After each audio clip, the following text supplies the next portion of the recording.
Yo quería reflexionar solamente un par de minutos sobre la importancia de tenerlos a ustedes reunidos en esta mesa. Como bien ha dicho Mariano, CEPLAN tiene un mandato de ley. El mandato de ley es desarrollar un plan del Perú al 2050. Efectivamente, visualizar el futuro es un poco difícil, ¿no? Nadie tiene una bola de cristal, pero no hacerlo es irresponsable. Entonces, como tenemos la obligación de mirar o tratar de entrever justamente qué es lo que nos depara el futuro, el CEPLAN no quiere hacer algo que simplemente sea impuesto de arriba hacia abajo, sino que sea realmente que encarne en la sociedad. Y la única forma de que esto encarne en la sociedad es que el debate sea abierto, que traigamos a los mejores, y aquí estamos, o están ustedes, que son los mejores en este tema de educación para empezar este partido. Este es el primer minuto. Nosotros en CEPLAN estamos trabajando este tema del plan al 2050 con dos vertientes. Una vertiente metodológica muy seria a través de unos modelos prospectivos, ¿sí? Y por otro lado, una estrategia comunicacional. Este foro del futuro es una mezcla de ambos, porque aquí lo que estamos trayendo es talento, estamos trayendo expertos, visiones inteligentes acerca del tema, en este caso de la educación del futuro y el futuro de la educación. La pregunta que yo quisiera hacerle aquí al foro, así de entrada, ¿no es cierto?, es si de repente piensan que lo que acabamos de ver no tiene nada que ver con el Perú. Si algo ha cambiado en el Perú, y yo me pasé 23 años fuera, es que la velocidad con que se absorbe la tecnología se ha acelerado, ¿no? Entonces, estos cambios que vemos en esta escuela pública en los Estados Unidos, esta percepción de que la educación, los contenidos y las formas de aprender tienen que cambiar, ¿tiene alguna relevancia para lo que sucede hoy día en el país y lo que sucederá hacia adelante o no? ¿Tú qué piensas?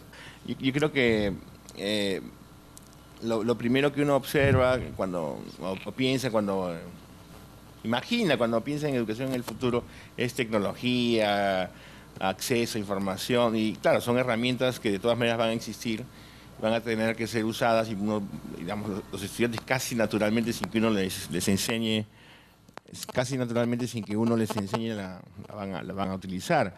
Lo interesante es que este proyecto incluye una visión del estudiante como un actor global, ¿no? Como un actor local y global, como un ciudadano. O sea, me parece que lo más destacable es que no se queda en la pura tecnología, sino en una visión de cómo debe ser la persona o el niño con la tecnología, con el recurso de la tecnología, que tal vez podría no existir.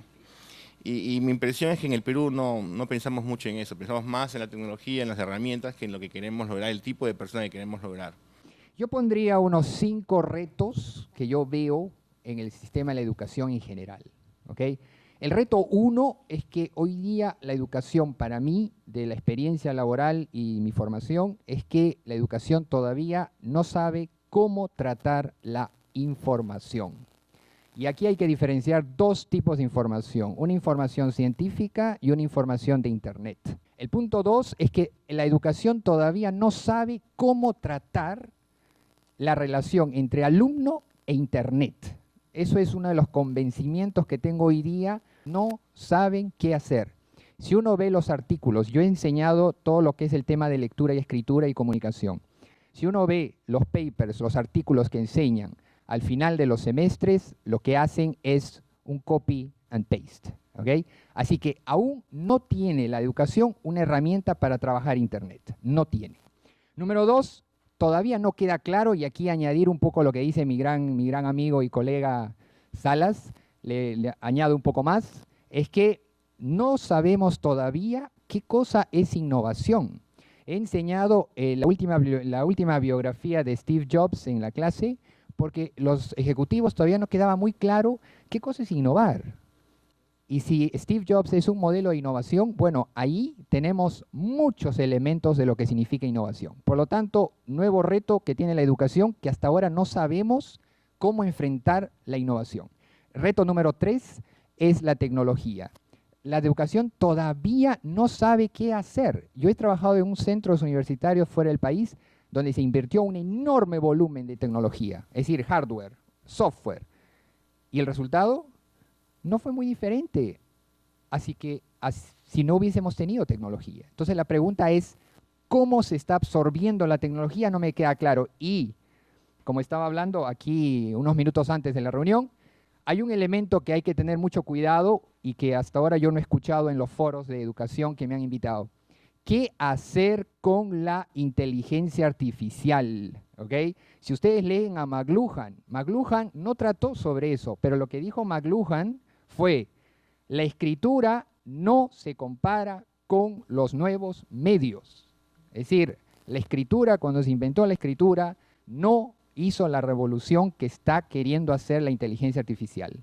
¿Okay? Así que la educación tampoco tiene mecanismos de cómo absorber la inteligencia artificial. En la otra, el número 4, la educación todavía tiene un problema con la estandarización. ¿Okay?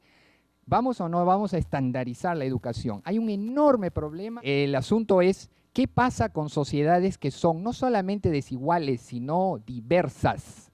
Entonces, ¿vamos a estandarizar o no vamos a estandarizar? Y ahorita hay un elemento de discusión en la educación universal, que es los temas de la acreditación.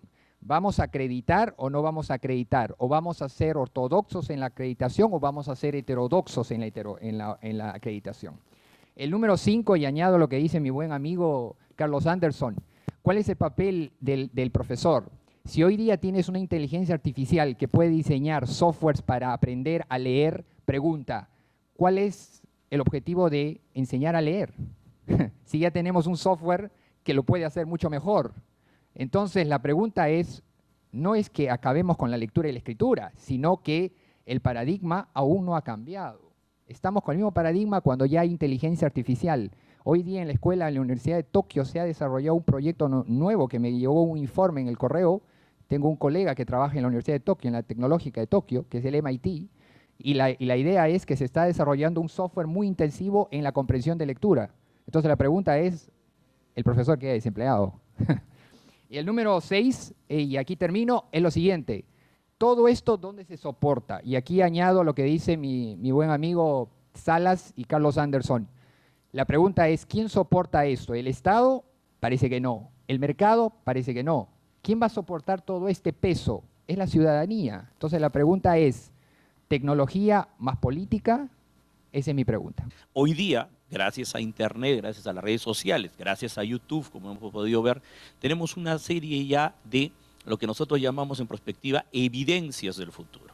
Entonces, una evidencia que yo les invito a ustedes a que ingresen a YouTube cuando tengan un tiempo libre, es que vean los experimentos que van haciendo los científicos en Europa, en Japón, sobre inteligencia artificial, pero partiendo de cero. Es decir, robots con todos los sentidos, entre comillas, artificiales, que comienzan desde cero como si hubieran nacido. Y cómo, o sea, no se les carga ninguna información. La información la van recibiendo ellos mismos igual como lo aprende un niño, digamos, desde que nace. A diferencia de las anteriores revoluciones industriales, las máquinas anteriores no pensaban. No pensaban. Teníamos esa ventaja. ¿Ya? En el futuro, esas máquinas van a pensar. Nosotros tenemos que mejorar nuestra capacidad del pensamiento complejo, ¿ya? Tal como lo plantea Morán, para poder siempre estar un paso adelante. Hay que mirar el largo plazo, pero tal vez el largo plazo, la solución a largo plazo está en el corto plazo. ¿Por qué pensar que la solución a largo plazo requiere, no puede tomar, no tiene ninguna relación o tiene poca relación con lo que se puede hacer en este momento? Y en este momento se sabe que la formación más importante, lo que va a definir las capacidades de una persona, es la educación básica y preescolar y básica. Es decir, estamos diciendo y todos reconocemos que no sabemos qué va a pasar en el futuro. Pues bien, nunca hemos sabido qué va a pasar en el futuro y mucho menos ahora. Las personas que tienen capacidad de enfrentar el futuro son personas que han sido formadas en las competencias básicas en la edad preescolar y primaria.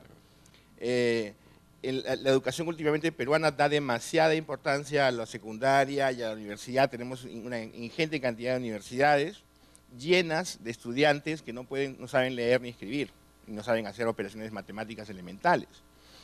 Si formamos a los niños en las competencias básicas, les estamos dando el poder de desarrollar cualquier conocimiento y de asimilar cualquier innovación, cualquier situación nueva. Es decir, creo que hay que romper el mito de que es cuando uno llega a la universidad o cuando uno usa computadoras que uno empieza a asimilar y adaptarse al mundo globalizado. No, es con las competencias básicas sumamente firmes que uno puede aprender ya cualquier cosa. Ya en el futuro, es decir, uno puede regresar a la universidad. Yo podría tomar un curso en la universidad y estudiar otra carrera, pero no puedo regresar a la primaria. Si no aprendí, si no desarrollé mis competencias en la primaria, eso no va a volver a ocurrir. Y creo que esa es la gran tragedia en este momento en el Perú, es que no estamos trabajando con los niños, estamos por cuestiones políticas o por cuestiones digamos, de negocio, estamos trabajando en otro nivel donde es más rentable, donde políticamente es más visible. ¿Cómo llegar al 2050 con los mejores profesores y un ciudadano construido de suerte que logremos los mejores niveles de competitividad en el mundo? Si a partir de esa pregunta establecemos los perfiles del ciudadano, del educador y del educando, podríamos ir construyendo la ruta. Sí es bueno mirar las experiencias actuales para ir eligiendo e ir viendo cuál puede ser el mejor camino a tomar. Entre las miradas de lo que ocurre hoy, encontramos que hay personas que ejercen la docencia sin ser necesariamente educadores, ya está sucediendo, diremos que han retornado a la enseñanza personas que en el año 70 y pico se les negó la oportunidad de ser educadores en colegios como el Guadalupe o el Alfonso Ugarte y otros más, donde distinguidos profesionales no educadores sí ejercieron la docencia. Si eso lo reabrimos, será bueno, pero siempre y cuando hagan efectivamente un diplomado o las atribuciones didácticas que hoy más que nunca son necesarias.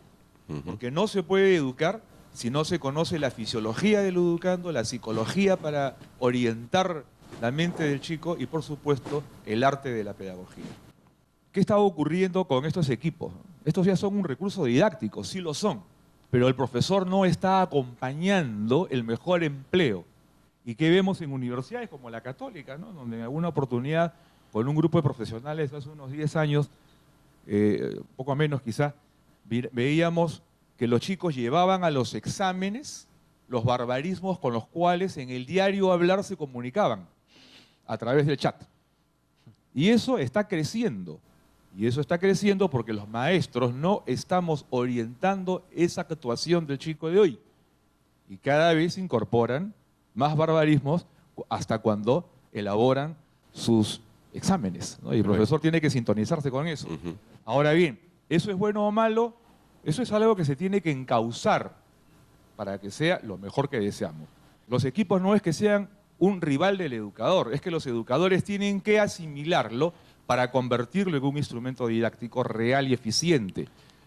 Al principio dije, no es un asunto de más computadoras, es un asunto de más mentes, es que es un asunto de más maestros.